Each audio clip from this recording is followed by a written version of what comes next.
Welcome everyone back to another episode of Q&A with Sharon's son George. I was my mother's caregiver after she was diagnosed with Parkinson's disease.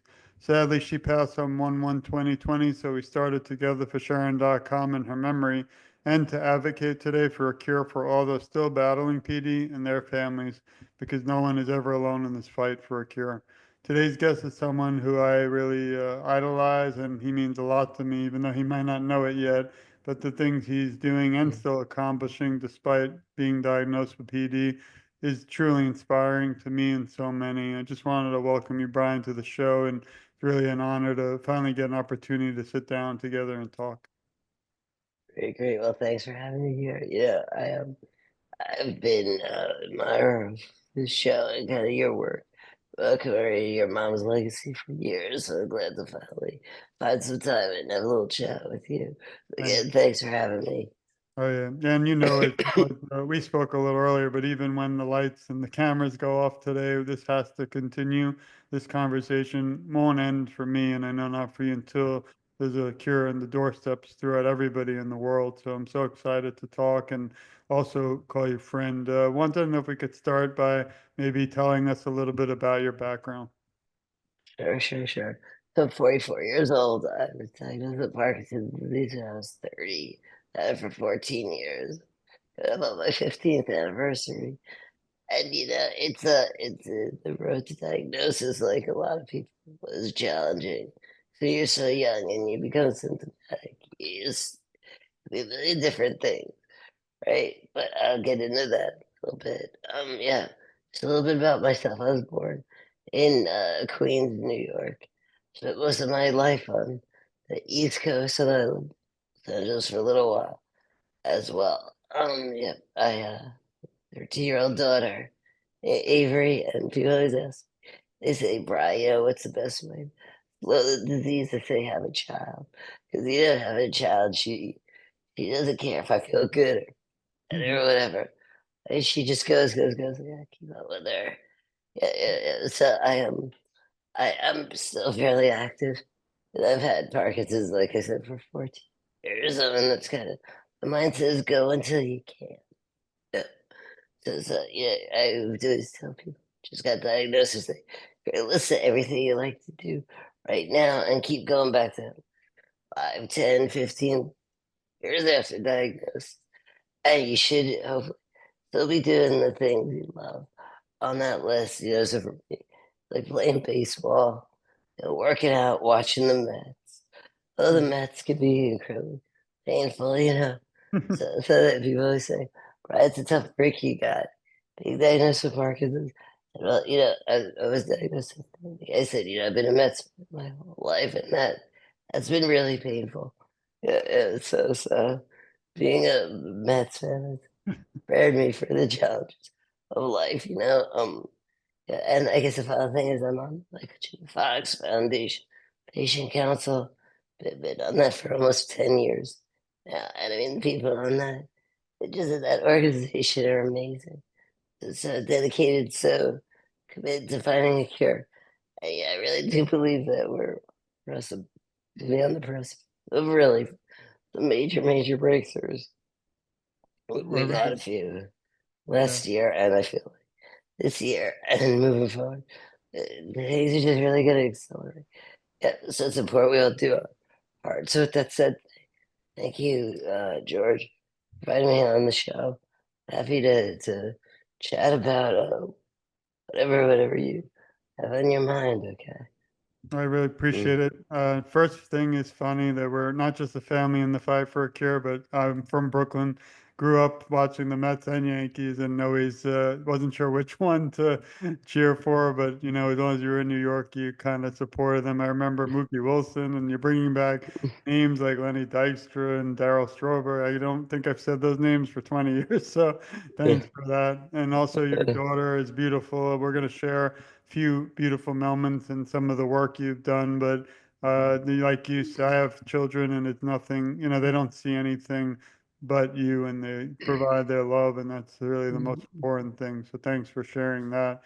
And of course, the Michael J. Fox Foundation, we're big supporters. I hope to meet you at the next Unity Walk. We went last year and it was beautiful to be able to raise, millions in just a few hours. So I'm grateful again for that. I guess if we get started, what is it, how did you find out about the Michael J. Fox Foundation? And maybe you could talk a little bit about what a patient council is for everyone listening. And we, as I mentioned to you, we have so many individuals from that same council that we call family and have been on the show. But I love having everyone because everyone has different journey and it's so inspiring and really is what pushes me to keep fighting. Yeah. So, when I was diagnosed with Parkinson's, obviously, I was 29 when I started to become symptomatic. So I was 30 when I received the diagnosis. So yeah, I often wonder, looking back on things, that whole time was just a real blur. My wife at the time was pregnant with my daughter.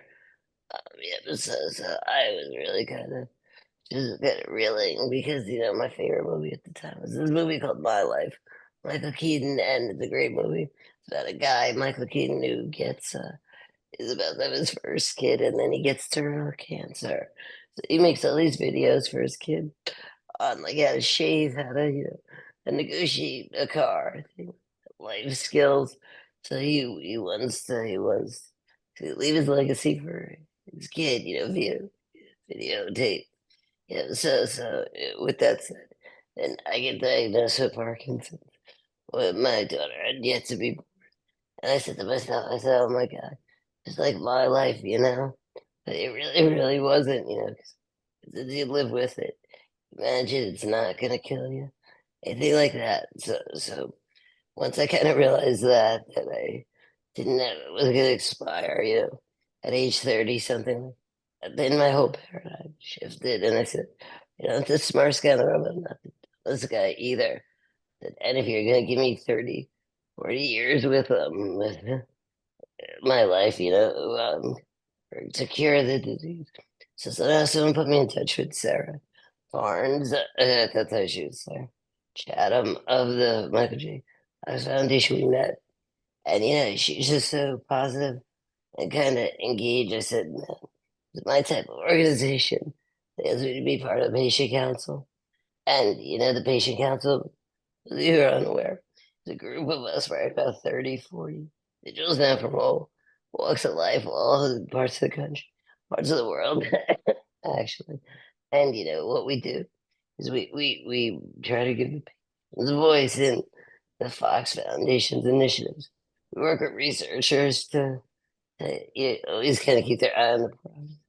It's like what good is research if it's not vaccine patients, right? So I see this challenge with cancer, a lot of other diseases that they've lost their, they're so used to the kind of the process of getting grants, getting funded, doing long-term tests, and research and hope that's happens. So at the patient council, we're always right there, and let's translational research. Let's get, and they are real people here, real lives, real families that are suffering. So it's a great positive organization. I mean, the J Fox Foundation in general is wonderful, wonderful people there. But the patient council in particular, it's like a giant support group for us too, because we're all fairly busy people. We have families. We don't just sit at home, wondering how to cure this, something like. So at the Fox Foundation, patient council, we meet once or twice a year, but then we're in constant communication. So let's say Pfizer or AbbVie Pharmaceuticals needs a patient voice in their research. They might peg one of us. Say Michael J. Fox needs someone to moderate book tours. They might peg one of us to do it.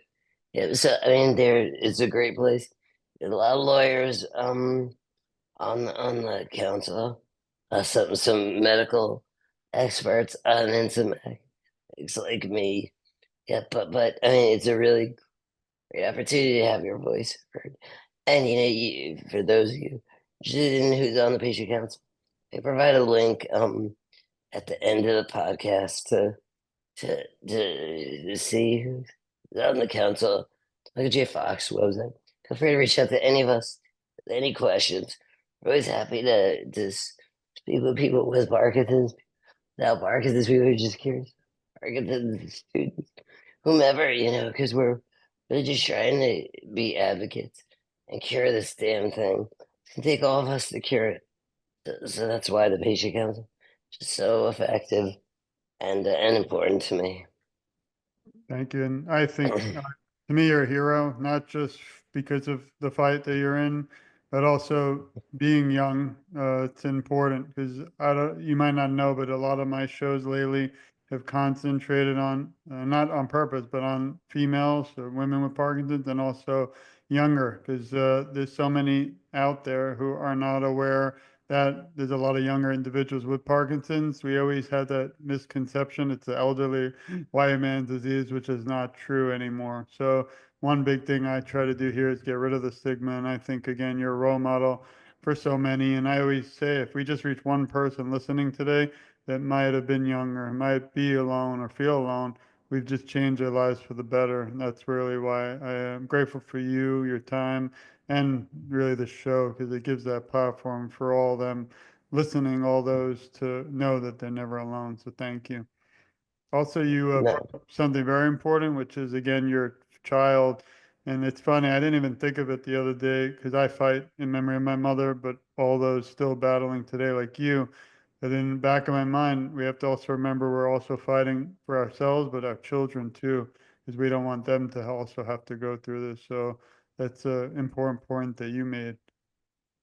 yeah, and like I want my daughter to view Parkinson's like I view polio. Like, it was something terrible for a while. It impacted a lot of different people, but now we eradicated it and we don't even need to think about it anymore, honestly. Like my daughter think of Parkinson's.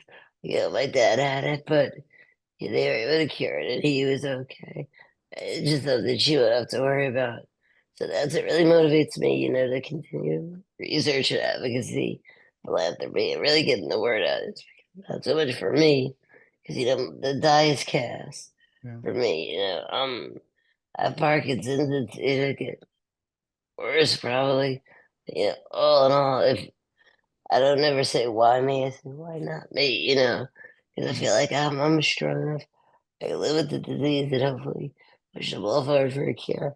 I think that all the people who don't have my advantages in life. Yeah, I was for up to age 30. I mean, things came really easily for me. I was a college athlete. Yeah, I was lucky enough to get a full scholarship, college and grad school. So life is really easy.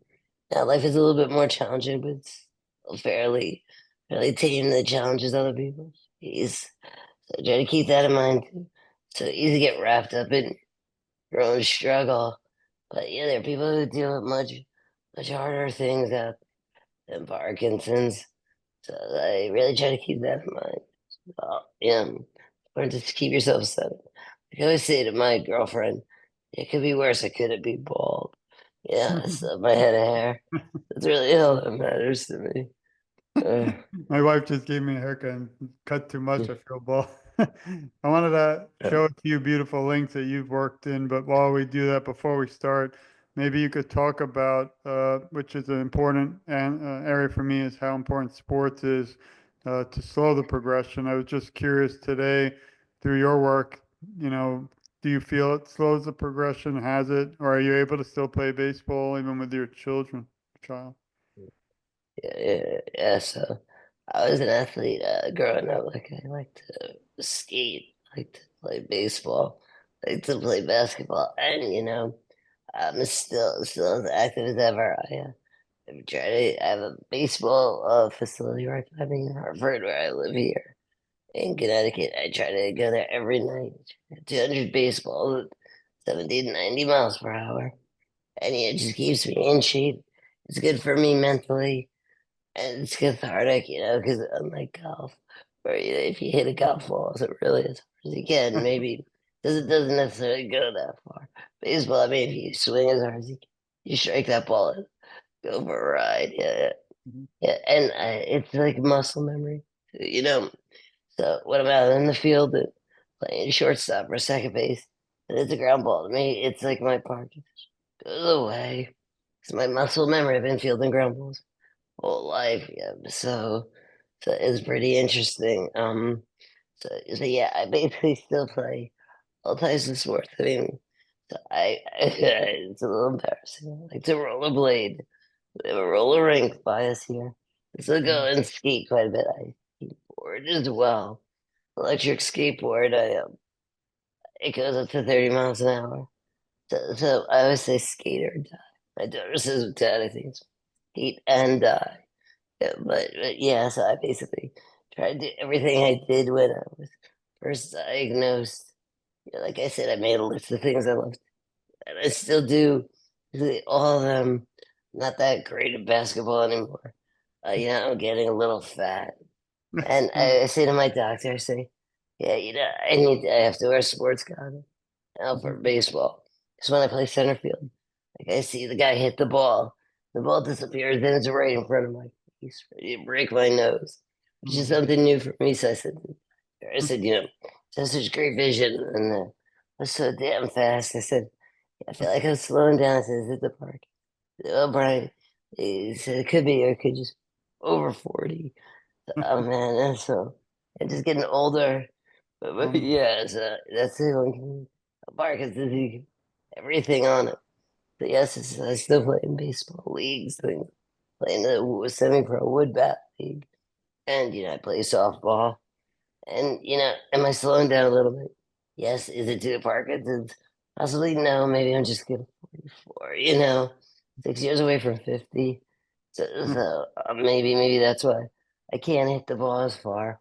I don't see the ball as well. But I'll blame Parkinson's and Wait till you're for 47. Wait till you're 47. That's me. And then I him. was I was a competitive basketball player. Now I've had 4 back surgeries, and that's it for me. So you're Yeah, yeah, right. You just have to yeah, keep trying. Wanted to turn now. yeah, First, very important, everyone, please donate to the Michael J. Fox Foundation, and you can put it on behalf of Bryan. This is a link they created, which I love, and it goes right to them. Again, we don't accept anything. All that we do is literally, and we've donated for my family almost 3,000 this year, but we don't accept money from Together for Sharon. We only accept that no one's ever alone in this fight. I also want to dedicate today's show for your father too, who also you mentioned battled Parkinson's, and we'll be thinking of him too always. And then some of the other incredible then areas, and you mentioned all the way back to 2015 some incredible articles from Michael J. Fox. Here's your amazing daughter. She's probably grown a lot. She might be taller than you. I know my daughter. yeah, My daughter, it's scary. They grow so quickly, and then they also speak a lot more, and they want everything. yeah. But this It's is just that I need to be seen and heard. I said, when did you have to be heard? I said, "The kid should just be seen." and But we're gonna. No, please uh, go so, so this piece that you're showing now is probably my favorite piece of anything I've written for Fox, just because it sums up really my view on Parkinson's. Like it doesn't Parkinson's is a challenge, but it doesn't really bother me. But I made a joke about it quite a bit. The one thing it does bother me though is how my daughter feels about it. This is sometimes when she's 4 or 5, saying, I was worried that she got the short end of that lottery. So I was mentioning this to Sam Fox, who's Michael's son. And the guy is just so smart. Said to me, and I write about this in the piece. Said, Bryce, said some rules are too big to be diminished. I like being a daddy because imagine my dad was born without, or my dad had lost his arm. I wouldn't wonder, wouldn't imagine.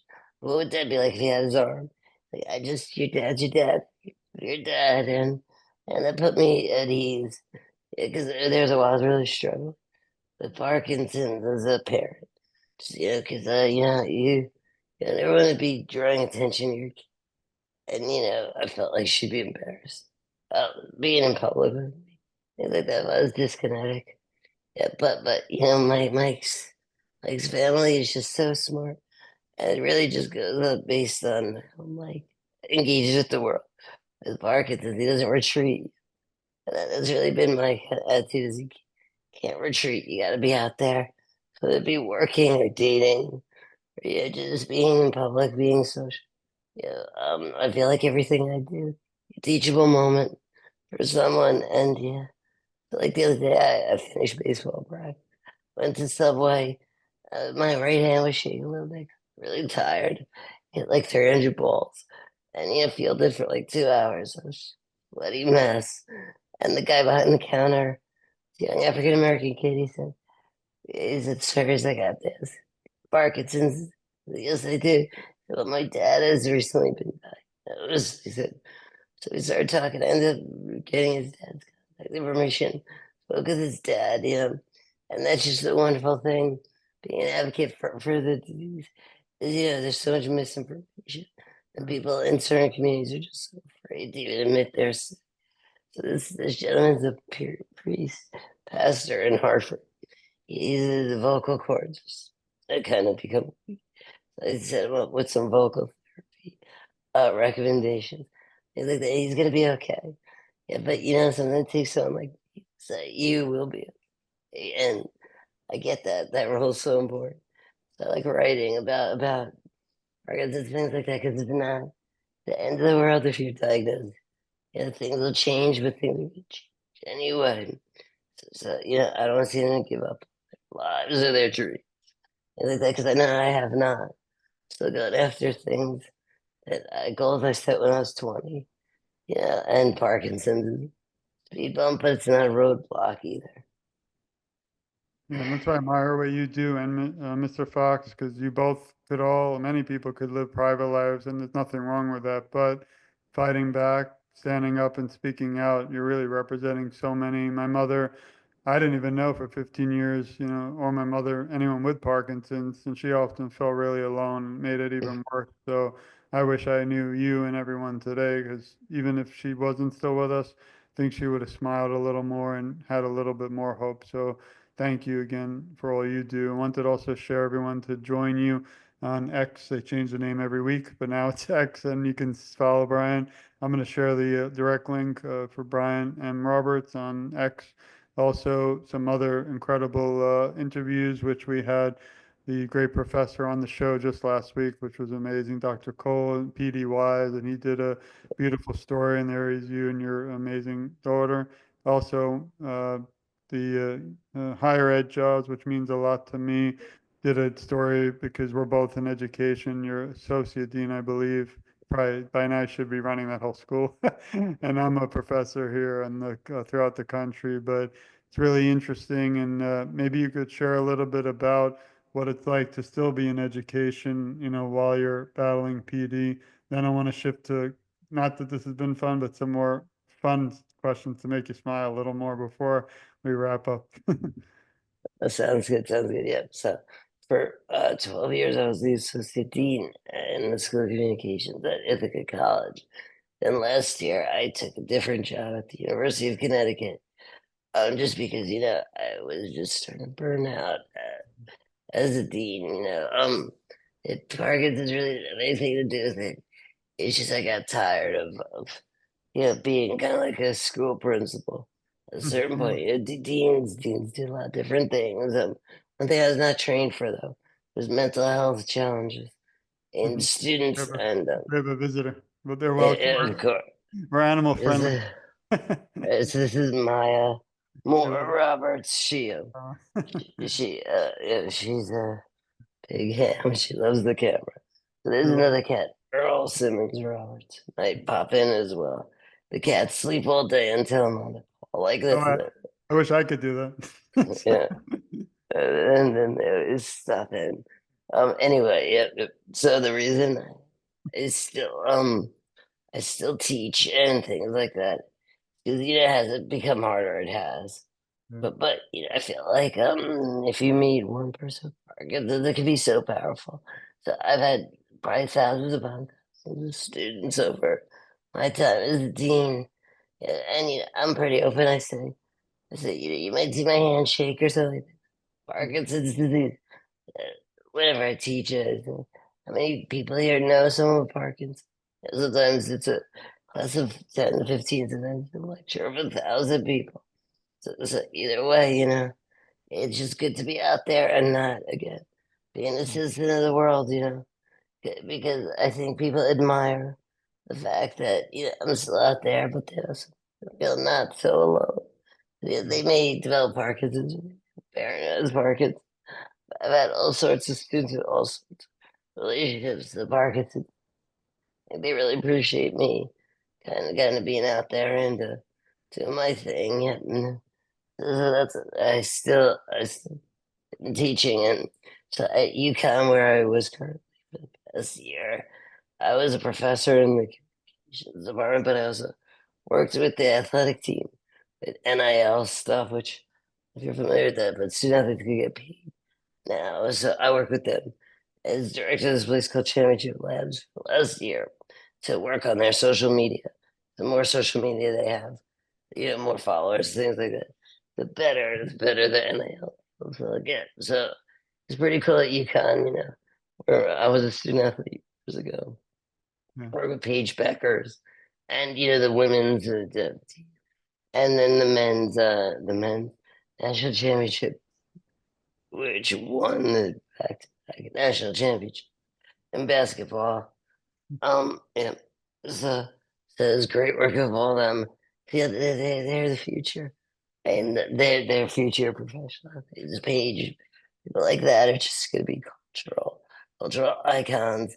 Yeah, so it's great for them to learn what someone with Parkinson's looks like, and realize that we can still contribute quite a bit to society. So now I feel like these young athletes are pro NBA players, things like, and they have a little bit more experience with someone with Parkinson's. So shared understanding is so important, right, and that's what I'm all about, is just share.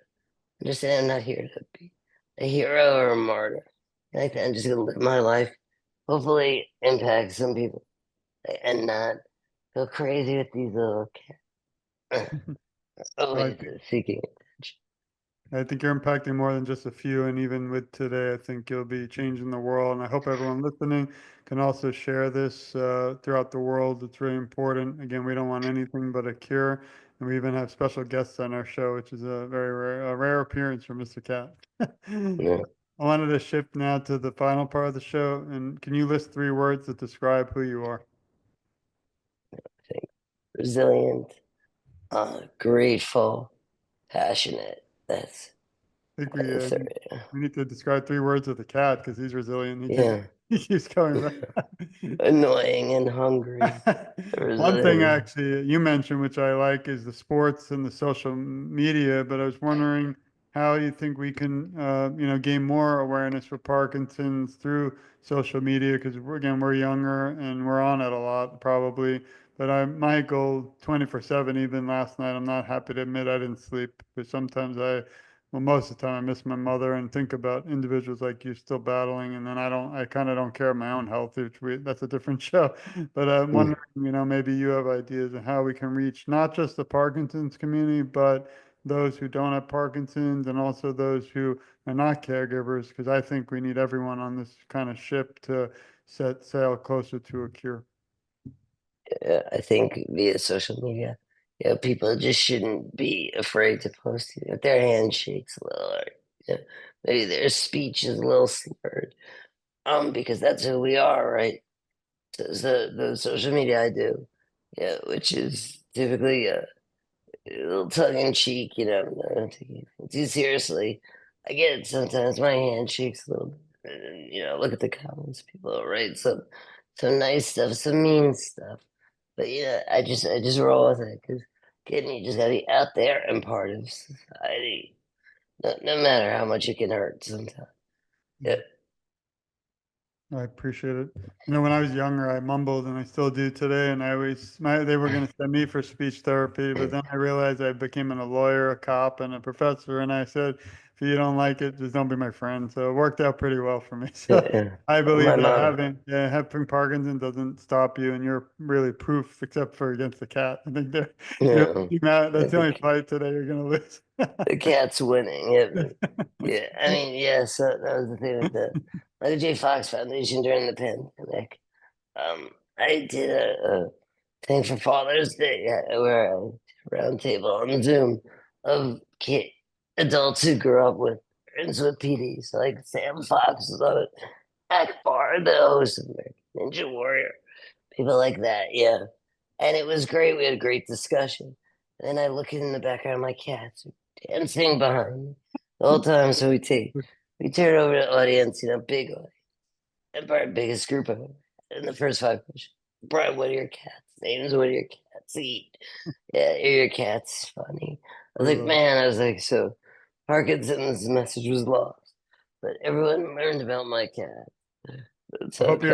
hope you're okay with me saying special appearance. What is the cat's name, by the way? I'm gonna write that if you don't mind. Yeah, so this is Maya Moore Maya. Roberts. Been named after some Is that female basketball. MYA? Or you have to Yeah, send me M-A, M M-A-Y-A Robert. A Y A. Um, Maybe we'll write this. uh, Well, I just um, a few more. One is important to me, and I have a feeling I might know who you're gonna say, but who is your hero and inspiration? yeah, well, there are a few, Michael J. Fox, obviously. Dave Iverson. Dave is kind of the guy who mentored me. He was on the patient council. The NPR journalist. He's got a great sense of humor. I mean, I break his shoes all the time, but the way he lives his life, the way one of the things I'm not that great with is like dealing with the public, when I do events for Fox or whatever, and I get some pointed questions, people can really ask them personals. Mm, I don't always handle it with grace. I didn't always handle it with grace part. But I was just really young. So I watched Dave and I saw Dave handle questions that might be a little uncomfortable mm, or little out of bounds. Michael too. I mean, they just they treat people, everyone well. So that's what I really try to do now. So someone emails me with literally a question, or I get like 500 emails a day. But I always answer those first. Just make sure get back to those people. I get how hard it is for them to maybe write an email or leave a voice or get up the courage to contact me. So given that, I try really to understand my role and kind of respond right away. And that's because heroes like Mike and Dave Iverson. I mean, Iverson is just the best guy in the world. And both him and Mike are my role models on how to treat people, and then just everyone else in the patient. Yeah, so there's Karen Jaffe. Karen, she's had Parkinson's for like 20 years. She was a OBGYN in Cleveland who retired, and now she runs a studio called In Motion, a gym for people with Parkinson's. So she gets, how important exercise is, and just a force of nature. And even younger people like my new friend Fiona Davis. Fiona, she's a New York Times best-selling author. She's like about 55. She had Parkinson's for years of grace in which she carries herself, and she's just such a great example of someone who will age well with Parkinson's. yeah. So she's just a phenomenal person, and I really suggest new book coming out January 6th, The Mm. Stolen Queen. So I highly Nice. recommend it. Oddly enough, she's coming on Friday. I had the honor to meet her at the Unity Walk, so we've become good friends. So yeah, that's nice. I'll Yeah, tell her you said hi. yeah, I was just texting her there. Yep. All right. If you were asked, this is a fun one. And you do not have to answer if you don't want to, but it's fun. If you were asked to write a script to a movie about your life story, what would you call it, and what actor would play your role? All right. So I think that's a lot. I'd call it. Mistakes were made, I or like. perhaps of the year of magical drinking, or I was young and I needed the money. Yeah, but I think the actor to play me would be Giovanni Ribisi, Nice. or Michael J. Fox if older, Mhm. If it's like a Bob Dylan type biopic where it was young Brian.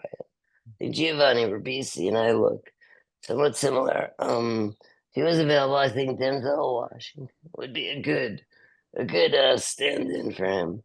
Yeah, because I have I those see the Hollywood, I see the yeah, comparison.